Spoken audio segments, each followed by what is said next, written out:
Bom dia e bem-vindo à Primeira Igreja Batista de Cruzeiro do Sul. Esse é o nosso culto da EBD, da Escola Bíblica Dominical. E nós vamos começar agora com alguns louvores. E essa primeira música você já aproveita, levanta do sofá, dá aquele abraço em todo mundo, circula geral, mas cante bem forte, aproveite esse momento para adorar a Deus.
Enquanto eu respirar, eu cantarei a ti até meu mundo acabar.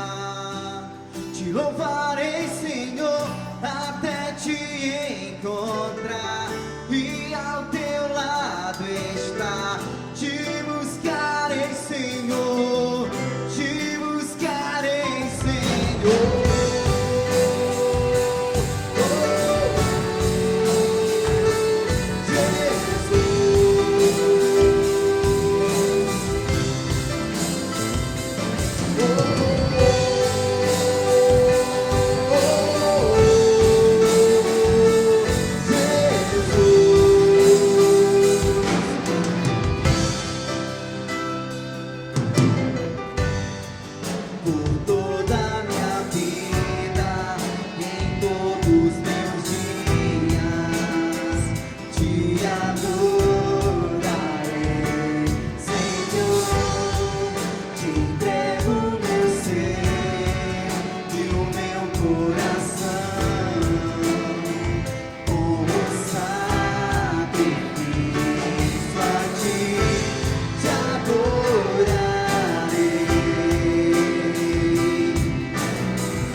te louvarei, Senhor, até te encontrar e ao teu lado estar. Te buscarei, Senhor, te buscarei, Senhor. Oh,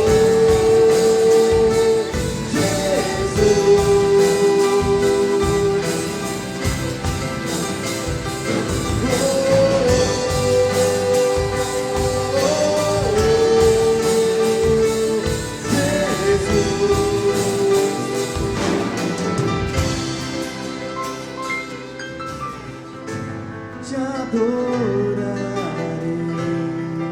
Canta comigo assim, ó. Te adorarei,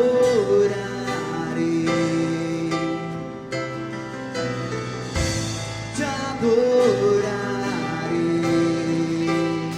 Diga pro Senhor, te adorarei,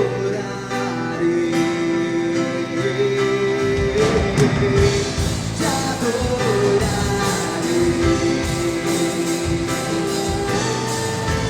te adorarei, te adorarei, Senhor, te adorarei, te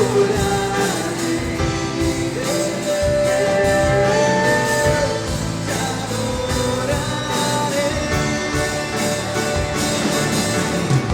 Enquanto eu respirar, eu cantarei a ti até meu mundo acabar. Te louvarei, Senhor, até te encontrar e ao teu lado estar. Te buscarei, Senhor, te buscarei, Senhor. Enquanto eu respirar, eu cantarei a ti até meu mundo acabar. Te louvarei, Senhor, até te encontrar e ao teu lado estar. Te buscarei, Senhor, te buscarei, Senhor.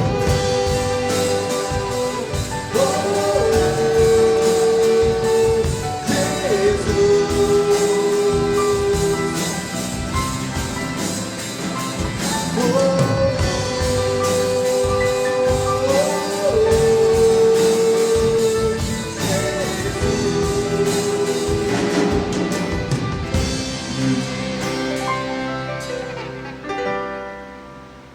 Vamos continuar orando agora por essa parte do nosso culto, que é também uma parte de adoração. E o Pedrinho vai orar daqui a pouquinho, nós vamos cantar mais uma música. E durante essa música, nós vamos ter a nossa oferta, os nossos dízimos. E nós vamos colocar na tela para você, caso você queira transferir da sua conta para uma das contas da igreja, você pode fazer assim. Mas nós estamos encorajando os membros que estão em casa nessa época, chamar a criançada, fazer do jeito que a gente faz aqui na igreja, põe uma vasilha em cima da mesa e as crianças levantam com aquela alegria e vão lá e colocam. E agora, a partir desse domingo, você já vai ter a possibilidade de passar lá no templo da igreja, ali no centro da cidade, aquela porta do lado.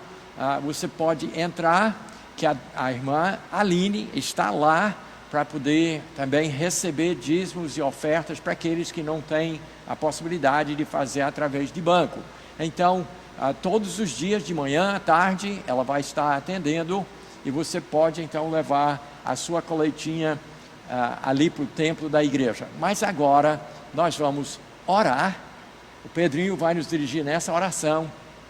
E em seguida nós vamos cantar e durante o cântico vamos fazer a nossa coleta desta manhã.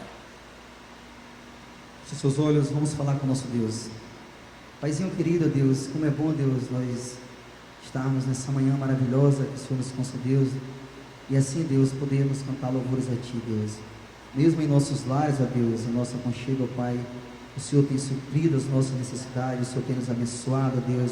O Senhor tem nos protegido, ó Deus. Por isso, muito, ó Deus, muito obrigado, ó Deus, por tudo, ó Paizinho querido. Esteja abençoando, ó Deus, As pessoas que vão estar ofertando, Deus, que vão estar trazendo a sua oferta, Pai, à casa do Senhor, Deus, mesmo de modo de transferência, ou mesmo presencial, Pai. Sabemos que vivemos momentos difíceis, ó Deus, mas nós confiamos em Ti, Deus, porque o Teu justo, ó Deus, viverá pela fé. E a Tua palavra diz: se ele recuar, a Tua alma não tem prazer nele, ó Deus, e nós confiamos em Ti, Deus. Muito obrigado por tudo, em nome de Jesus, amém, Senhor.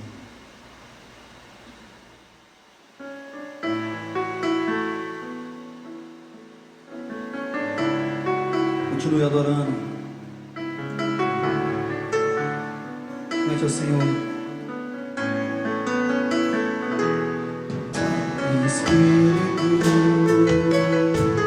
de verdade, te adoramos, te adoramos. Espírito de verdade, te adoramos, te adoramos. Pega a tua voz e canta assim, ó.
Diga pro Senhor, meu querido.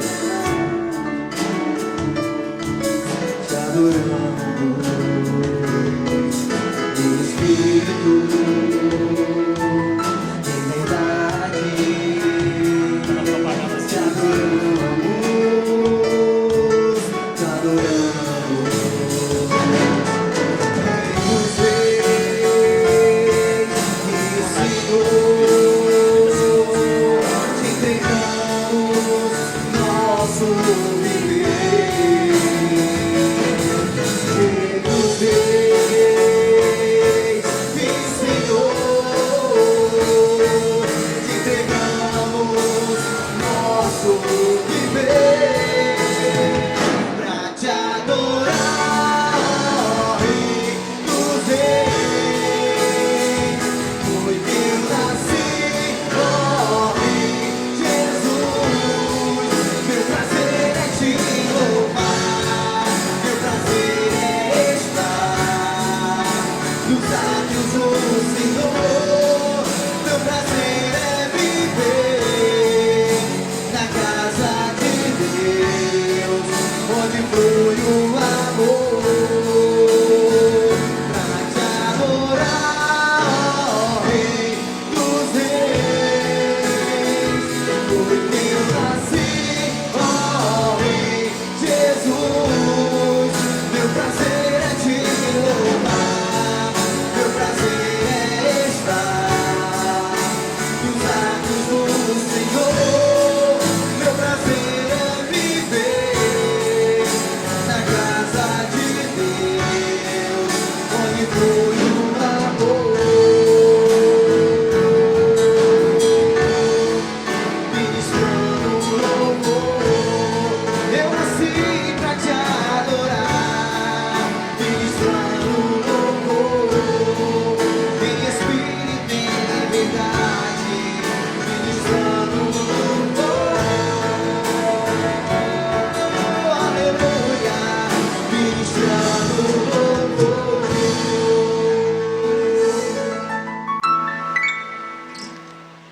Essa parte do nosso culto é gravado no nosso templo. Pouca gente, como tem que ser, da maneira que tem que ser, dentro da lei.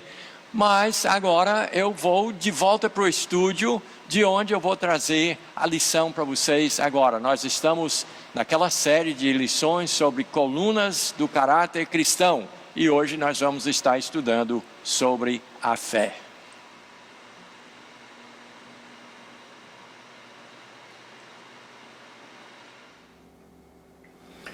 Continuando a nossa série de lições sobre colunas do caráter cristão, hoje nós estamos prontos para a lição sobre fé e nós vamos direto ao assunto, porque evidentemente é um assunto grande e as nossas lições têm ficado muito grandes e nós estamos precisando sintetizar e reduzir o máximo possível. Então vamos direto.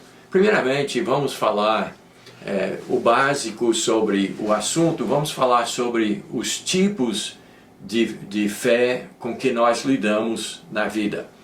Existe aquela fé humana, aquela fé inata, natural, que você tem, por exemplo, vamos dar um exemplo, você naturalmente confia nos seus pais, você confia em determinadas pessoas para algumas coisas. Então, outros exemplos que a gente tem é o caso quando você entra num avião, você tem fé humana, fé natural, fé inata no piloto. Você confia que o treinamento dele é adequado e ele vai então conduzir a aeronave até o destino. Então, essa é uma fé que nós chamamos a fé humana, a fé inata, a fé natural. Então tem muitas situações que você pode ter. Você tem, por exemplo, se você é casado, você precisa ter confiança no seu cônjuge. É uma fé humana, inata, natural. Mas o que nós vamos estar tratando durante essa lição é a fé espiritual. Então é bem diferente da fé humana, mas as pessoas no mundo, de um modo geral, confundem as duas coisas. Mas você precisa, então, apenas para essa introdução, entender que tem a fé humana, a fé, uma fé que a gente tem dentro de nós, de confiar em certas coisas, mas nós precisamos separar essa fé inata que todo ser humano tem em determinadas coisas ou pessoas. Nós precisamos separar a fé espiritual. Então hoje, durante essa lição, nós não vamos estar fazendo o contraste, naturalmente, entre a fé natural e a fé espiritual, mas nós vamos estar concentrando a nossa atenção na fé espiritual. Então vamos primeiramente fazer 5 observações gerais sobre a fé espiritual. Número 1. Sem fé, nem filhos de Deus nós seríamos. A Bíblia até ensina que, por natureza, nós somos filhos desse mundo. E muita gente pensa que todo mundo é filho de Deus, mas não é verdade. A verdade é que nós nos tornamos filhos de Deus através da fé espiritual. Então, no livro de Efésios, um texto que a gente sempre cita aqui nos nossos programas, em Efésios capítulo 2, versos 8 e 9, diz: pela graça sois salvos mediante a fé. Isso não vem de vós, é dom de Deus, é um presente de Deus, não é de obras para que ninguém se glorie. Então, a Bíblia diz que nós nos tornamos filhos de Deus através da fé. Então, a nossa primeira observação geral sobre a fé espiritual é que, se não fosse pela fé, nem filhos de Deus nós seríamos. A segunda observação geral que eu quero fazer é que, e isso é tudo direto da Bíblia, a Bíblia que nos faz essas observações, assim como somos filhos de Deus mediante a fé, isso é Efésios capítulo 2, versos 8 e 9, também a Bíblia nos fala em Hebreus capítulo 11, verso 6, que sem fé é impossível agradar a Deus. É necessário a fé para podermos agradar a Deus. Quer dizer, de forma natural, nós não agradamos a Deus. E se Ele não nos concede a fé, nós não temos como agradá-lo. Então isso é apenas um fato sobre a fé espiritual, que sem fé é impossível agradar a Deus. Mas aí uma terceira observação que eu quero fazer, que fé não é uma coisa nossa. Porque como nós estamos falando da fé espiritual, a fé é um presente de Deus, é um dom de Deus. Confira você aí na sua casa, Romanos capítulo 10, verso 17. A fé vem pelo ouvir e ouvir pela palavra de Deus. Então, a fé é uma concessão de Deus. A fé espiritual, a fé genuína, a fé verdadeira é um presente que Deus nos dá. Então essa é a terceira observação geral que a gente quer fazer sobre a fé espiritual. É Deus que dá a fé. Não é uma coisa que nós temos dentro de nós. Não é uma coisa que nós geramos. É uma coisa que vem da palavra de Deus. Quando nós abrimos, ouvimos, atendemos a palavra de Deus, Deus nos concede fé. A fé é outorgada, é dada, é um presente de Deus. Romanos capítulo 10, verso 17 nos confirma isso. A quarta observação geral que eu quero fazer sobre a fé, que a fé pode ser uma coisa rara. Jesus Cristo, durante o seu ministério, em Lucas capítulo 18, verso 8, ele faz uma pergunta. Será que quando o Filho de Deus voltar, ele vai encontrar fé na terra? Então, hoje, se você olhar na sua televisão, está cheio de programas de fé. Né? Fé para cá, fé para lá. Então, fala-se muito em fé, mas provavelmente a fé que os profetas de hoje e os grandes pregadores da TV, a fé que eles falam é uma outra fé diferente da fé espiritual, da fé da Bíblia, porque Cristo já deixa muito claro que quanto mais se progredir na história da humanidade, mais rara vai ser essa coisa chamada fé. E por isso que Jesus disse, ele faz a pergunta, ele lança essa dúvida. Quando eu voltar ao mundo, será que eu vou? Mesmo que esteja todos esses curandeiros da TV, curando, tirando caroço daqui, curando isso dali, tirando vício, fazendo prosperar, toda essa teologia do oba-oba. Mas Jesus faz a pergunta, quando eu chegar com toda essa religiosidade, será que eu vou encontrar fé? Então, fé, essa é a nossa quarta observação geral, fé é uma coisa rara no mundo que nós vivemos hoje. E por fim, a Bíblia nos assevera que a fé vem em tamanhos diferentes. A fé é uma coisa que não é tamanho único. E daí então, em Lucas capítulo 17, verso 5, nós temos a ideia de que a fé pode aumentar de tamanho. Então, nem todo mundo tem o mesmo tanto de fé, e a fé é uma coisa que pode ser aumentada. E isso o nosso texto então define. Os próprios discípulos disseram, aumenta-nos a fé, porque fé vem em tamanhos diferentes. Bem, tendo dito tudo isso, separando primeiramente que existe a fé natural e existe a fé espiritual. Mas aí, 5 observações gerais que nós fizemos sobre a fé, que são observações feitas pela Bíblia. Mas vamos então ao que interessa. Nós precisamos saber o que é fé. E a Bíblia define. A Bíblia dá a definição por excelência do que é a verdadeira fé, a fé espiritual. Então eu quero que vocês leiam comigo um versinho, o primeiro verso, a introdução ao capítulo da fé, que é Hebreus capítulo 11. O verso 1 nos dá justamente a definição do que é fé. E diz assim a Bíblia: ora, a fé é a certeza de coisas que se esperam, a convicção de fatos que se não veem. Isso é Hebreus capítulo 11, verso 1. Então aqui está a definição da fé. E é muito comum quando, vamos dizer, um professor da Bíblia, um pastor, reúne um grupo e pergunta: o que é a fé? Aí sempre tem o engraçadinho que diz: Hebreus capítulo 11, verso 1.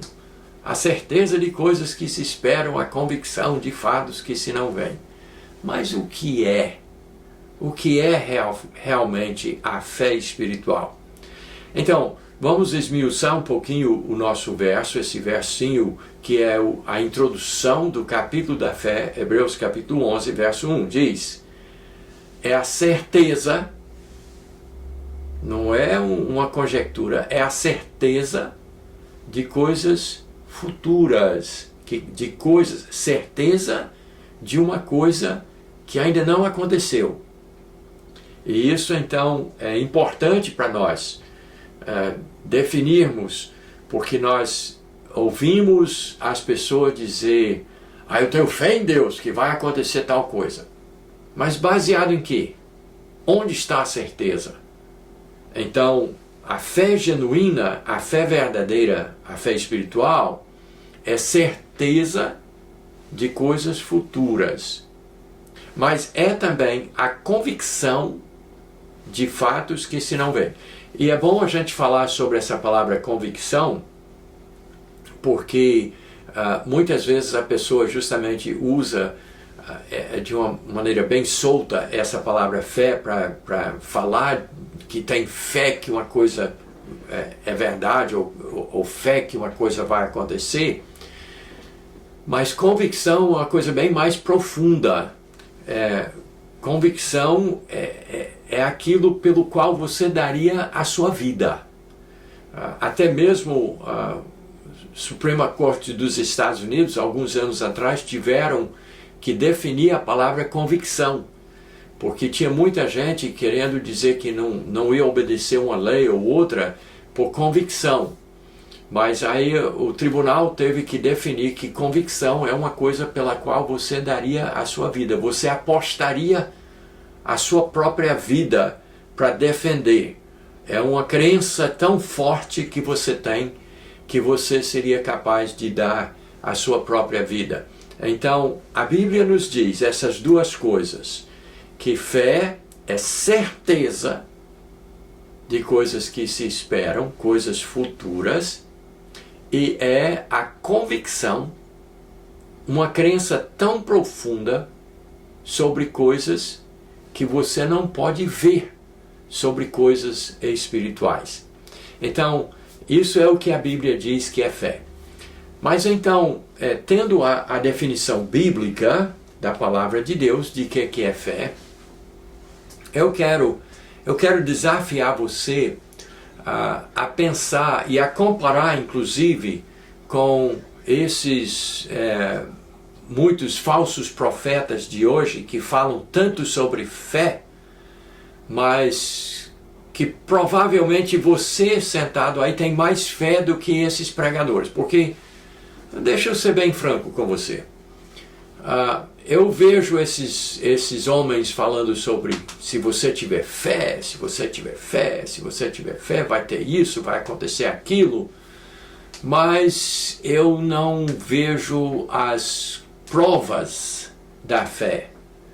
E se fé espiritual é uma coisa que é baseada sobre certezas de coisas, né, que a Bíblia diz, certeza de coisas que se esperam, coisas futuras, e convicção de coisas que não se pode ver, então vamos à prova do que é realmente a fé. Então eu vou citar um exemplo de um desses grandes profetas, pregadores, e um brasileiro, por sinal, de uma dessas mega religiões da teologia da prosperidade. Então eu não assisto muito o que esses falsos profetas falam, mas quase toda vez que eu assisto, eu eu acabo pegando boas ilustrações ao inverso daquilo que a Bíblia ensina. Então, um desses pregadores, eu estava assistindo, e ele falou assim, que quando era jovem, ele frequentava a Igreja Batista, até os, parece que ele falou, até os 16 anos. Aí ele estava assistindo a mensagem de um pregador batista falando sobre fé.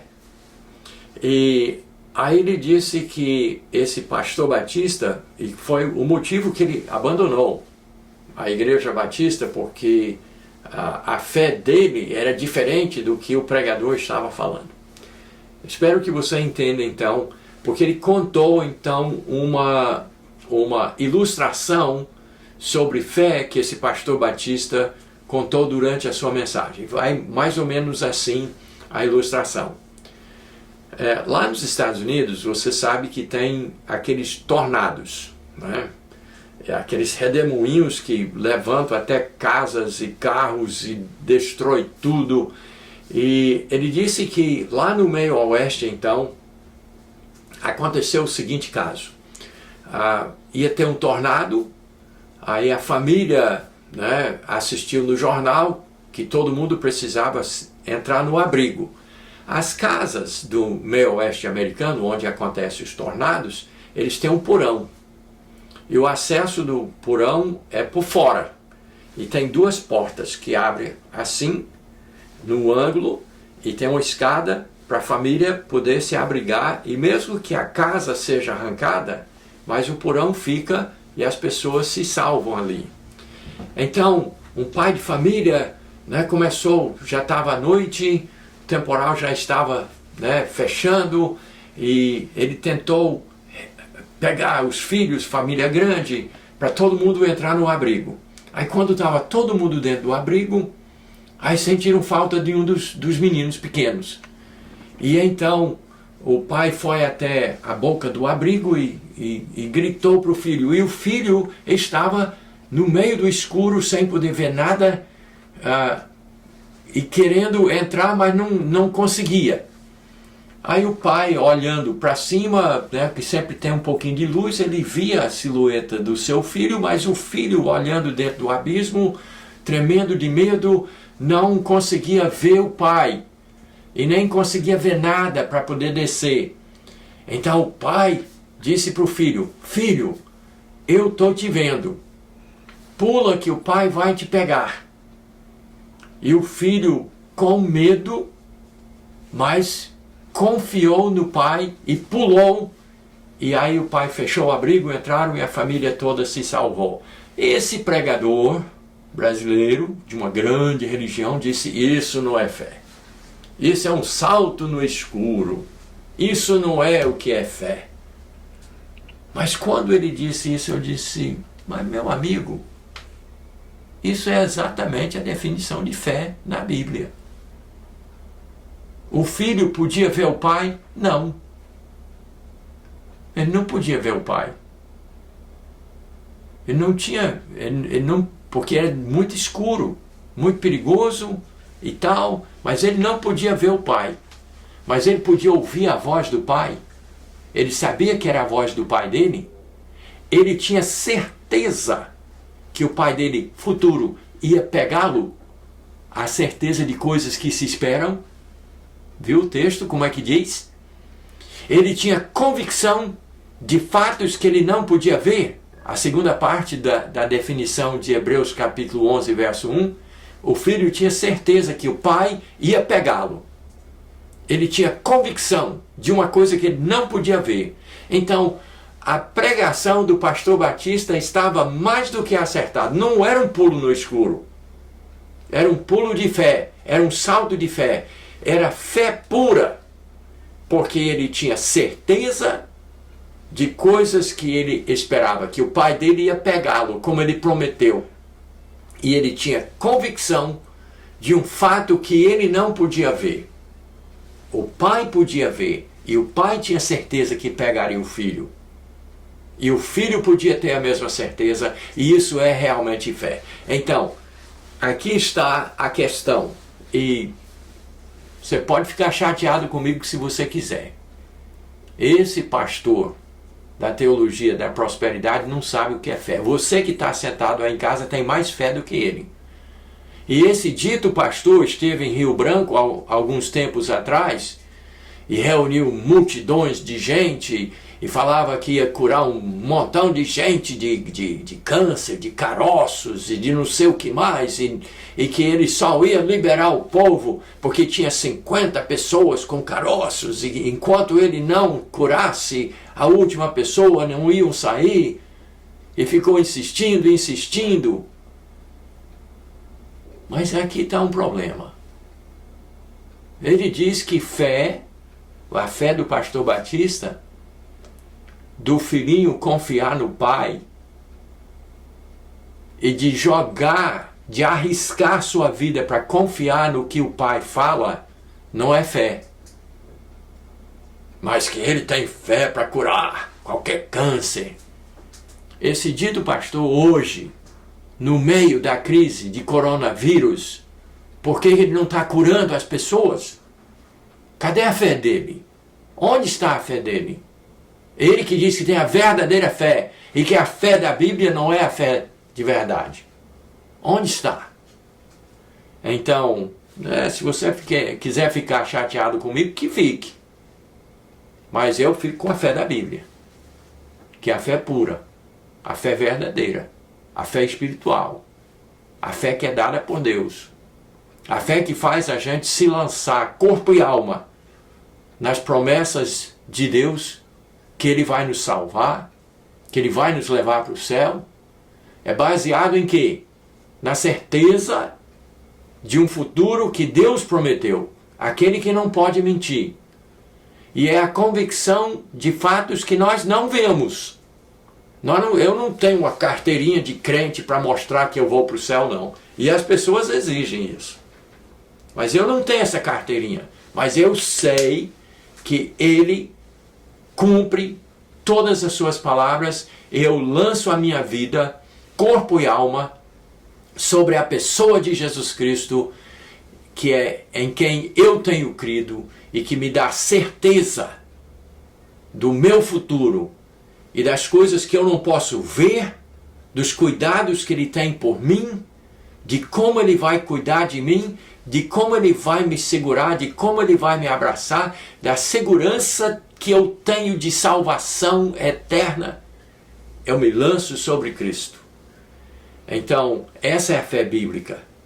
E essa fé desses falsos profetas, eles podem ficar. Eu não preciso dessa fé, porque essa é uma fé falsa. É uma fé que eles não têm as provas que eu tenho. Tendo dito tudo isso, vamos agora para uma situação curiosa. No Velho Testamento, no livro de Abacuque, vai falar sobre fé, fé genuína, fé verdadeira, a fé que você precisa para viver a sua vida nesses tempos difíceis, nesses tempos de medo, nesses tempos de crise. Você precisa a lição que o livro de Abacuque tem para nós. Então deixa falar para vocês, eu vou ler apenas um dos versos de dentro de Abacuque, mas eu quero contar para você os 4 estágios da história que está acontecendo dentro do livro de Abacuque. Primeiramente, no capítulo 1, os versos 2 a 4, um dilema. Esse é o ponto número 1. O dilema de Abacuque. O povo de Israel estava sendo, mais precisamente a tribo de Judá, estava sendo ameaçado pela Babilônia, por Nabucodonosor e os seus exércitos. Muito mais forte do que eles. Judá, uma tribo debilitada, pouca gente, muita fraqueza, muitos problemas, e eles estavam sendo ameaçados. E Abacuque diz, eu orei, fiquei orando, e onde que está Deus? Onde é que está Deus? Esse é o dilema. Talvez você possa aplicar isso à sua vida hoje. A primeira vez que eu trouxe essa lição na igreja, já esse ano, foi antes dessa crise global que nós estamos passando agora. E sabe qual era o dilema para as pessoas nessa época? É a corrupção, o Brasil não anda, o Brasil está emperrado, os políticos, né, não querem ajudar, e a briga política e corrupção e tudo isso. O dilema naquela época era isso. Hoje o dilema é como é que nós vamos sair desse vírus terrível que está matando milhares e milhares de pessoas. Então o dilema continua sendo a mesma coisa. No tempo de Abacuque, nos estágios das nossas vidas, as pessoas vivem com esse dilema. Eu falo com Deus, eu peço alívio. Deus, por que o Senhor não ouve? Aí vem a segunda parte do livro de Abacuque. Ainda no capítulo 1, nos versos 5 a 11, ele olha para a Babilônia, ele olha para a força, o poder do problema que está avançando, daqueles que vêm para levar ao cativeiro a nação. Ele olha e ele diz, eles têm cavalos que andam mais do que os gatos mais rápidos, do que leopardos, do que... né? Então ele olha a situação, ele vê a força com que o problema está avançando. E ele diz, como é que nós vamos escapar?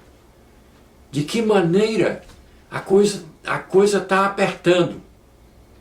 E quando ele faz essa comparação, eu me lembrei de alguns livros que eu li recentemente, um em particular sobre a conquista de Francisco Pizarro, né, dos Incas, lá no Peru, em 1500 e não sei quanto.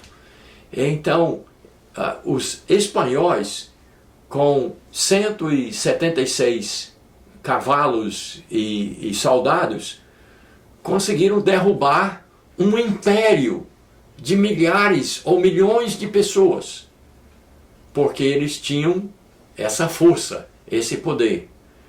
E porque eles estavam a cavalo, eles puderam desbaratar todos os guerreiros incas. Então, uma situação similar é que o povo de Israel, eles olhavam para os caldeus, para os babilônicos e viam, não tem saída para nós. Nós não vamos ter como escapar. Eles são mais fortes. E talvez essa é a situação em que nós sempre nos sentimos. Né? Quando o problema era a corrupção, a gente olhava para um Rodrigo, um Davi, lá no Congresso Nacional, e o presidente sem poder fazer nada, porque tudo que ele tenta fazer, esses fortes, esses poderosos, conseguem derrubar. Aí muda o cenário e agora é um vírus. Uma coisa tão pequenininha, mas consegue matar dezenas de milhares de pessoas. E a gente se sente inadequado para a situação. Mas aí vem a terceira parte. A resposta vem para Abacuque. A resposta vem de Deus. No capítulo 2, o verso 4. E esse verso é o que eu quero ler para você. Que é um verso que ficou ultra famoso em toda a Bíblia, inclusive no Novo Testamento. Ele recebe a seguinte palavra de Deus. Abacuque 2, verso 4. Olha na sua Bíblia. Eis o soberbo, sua alma não é reta nele, mas o justo viverá pela sua fé. Abacuque capítulo 2, verso 4. Com certeza você já ouviu falar desse verso.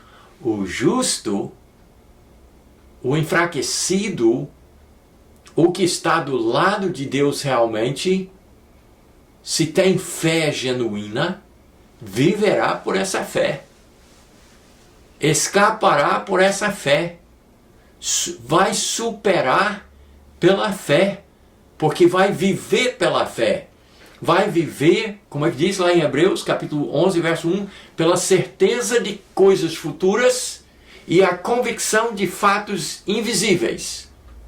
O justo, aquele que é salvo em Jesus Cristo, vai viver a sua vida, ou vivendo ou morrendo, ou com prosperidade ou na pobreza, com fome ou barriga cheia.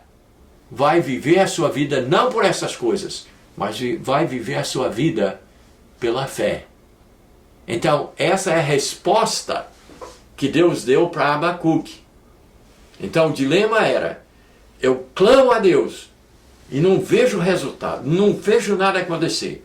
Eu olho para o inimigo e ele é mais forte do que eu, é mais rápido, é mais veloz, é mais poderoso, tem todas as vantagens e eu não vejo saída.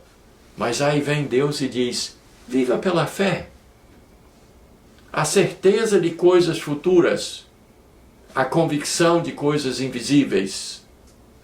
Viva pela fé, você é o justo. Você foi salvo por Jesus Cristo, viva pela fé, independente das circunstâncias. Ou que você viva, ou que você morra. Ou que você tenha fartura, ou que você tenha falta. Ou que você tenha força, ou você esteja fraco. Viva a sua vida pela fé. Então, essa foi a resposta que Deus deu a Abacuque. E interessante é que esse texto, se você é membro da igreja, você já deve estar anotando, né, essas coisas. Então, Romanos capítulo 1, verso 17, fala a mesma coisa. O justo viverá pela fé. Em Gálatas capítulo 3, verso 11, diz a mesma coisa. Deve viver pela fé. Hebreus capítulo 10, verso 38. Antes de chegar no capítulo da fé, ele já diz, o justo viverá pela fé. Mas fé de que tipo? Fé verdadeira.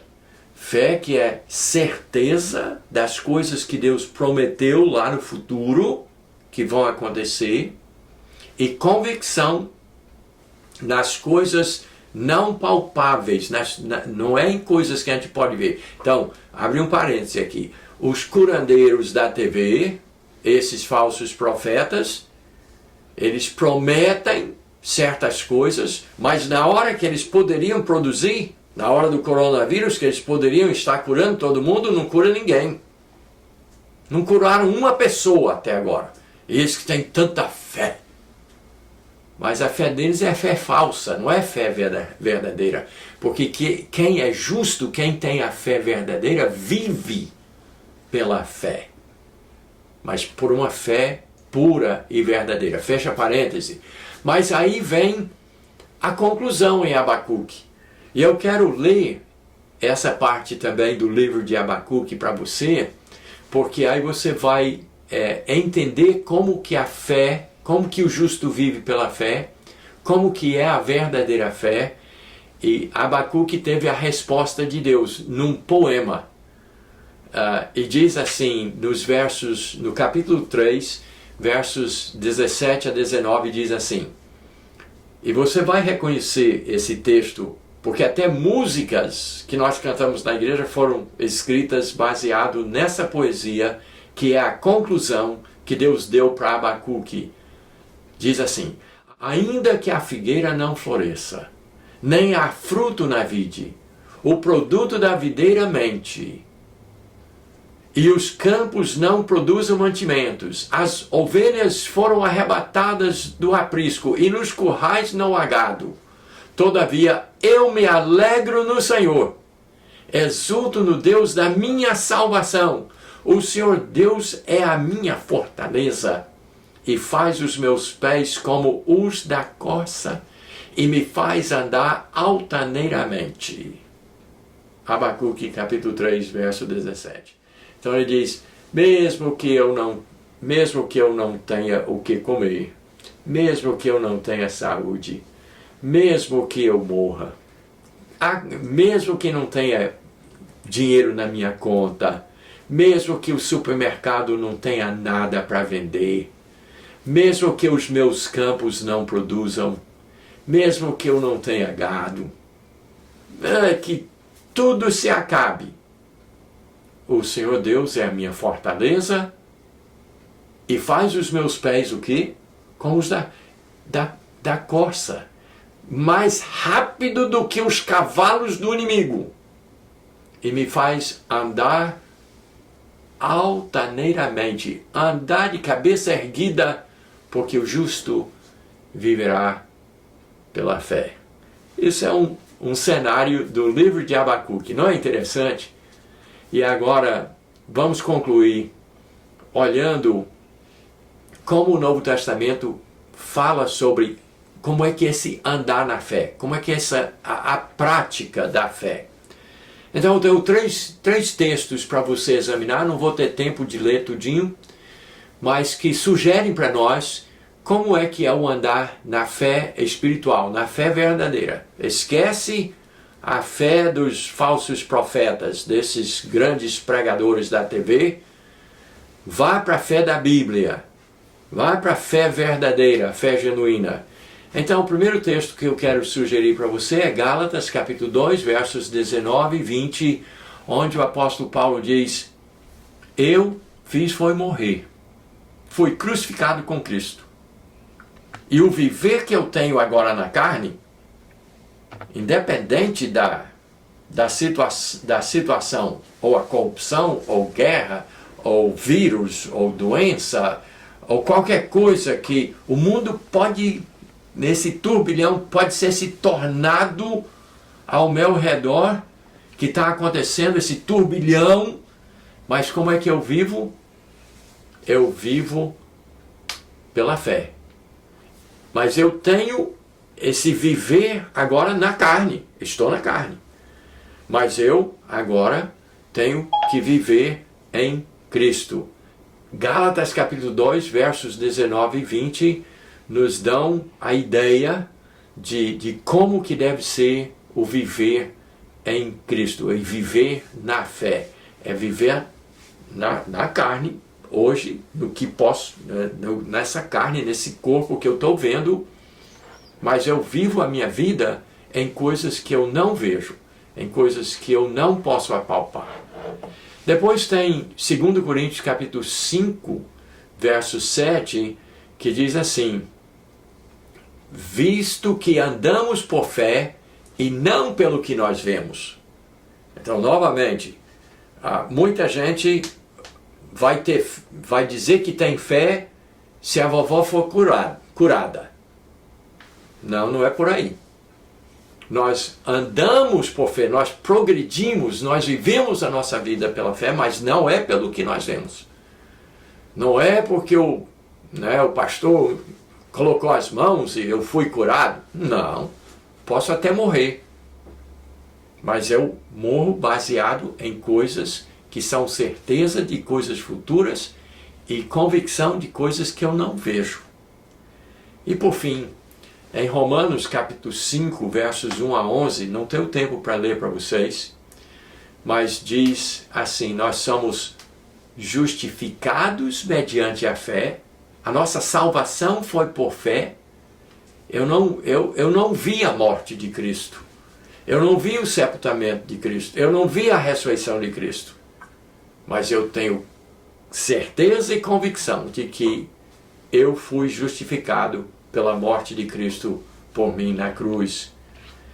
E agora então no verso 2 desse texto diz: tenho paz, agora estou tranquilo. Pode acontecer qualquer coisa comigo. Posso viver, posso morrer. Posso adoecer, posso ter saúde. Posso estar de barriga cheia ou sem nada para comer. Mas eu vivo com paz. Eu tenho paz, porque eu estou em Cristo. Eu tenho certeza do meu futuro, onde eu vou passar a eternidade. Eu tenho certeza de como eu posso viver essa vida andando em fé, porque estou com paz em Cristo. E depois, lá no meio do texto, ele diz que esse andar pela fé vai ter tribulação, mas a tribulação vai produzir perseverança. Perseverança vai produzir experiência. Experiência vai produzir esperança. E assim vai progredir para um negócio chamado amor. O amor de Deus vai me cercar. E independente das circunstâncias que giram ao meu redor, eu sei que eu ficarei isolado disso, isento disso, porque eu agora sou livre em Jesus Cristo para viver e andar na certeza das coisas que a fé produzem em minha vida. Então eu espero que essa lição tenha ajudado você a ter uma vida melhor, porque você vai viver na fé. E se você ainda não é um filho de Deus, você precisa crer em Jesus Cristo para ter a vida eterna e ser um filho de Deus. E aí você vai viver uma vida muito melhor, porque você vai andar não mais pelo que você pode ver, mas pelo fator fé na sua vida. Deus abençoe e até então a nossa próxima lição.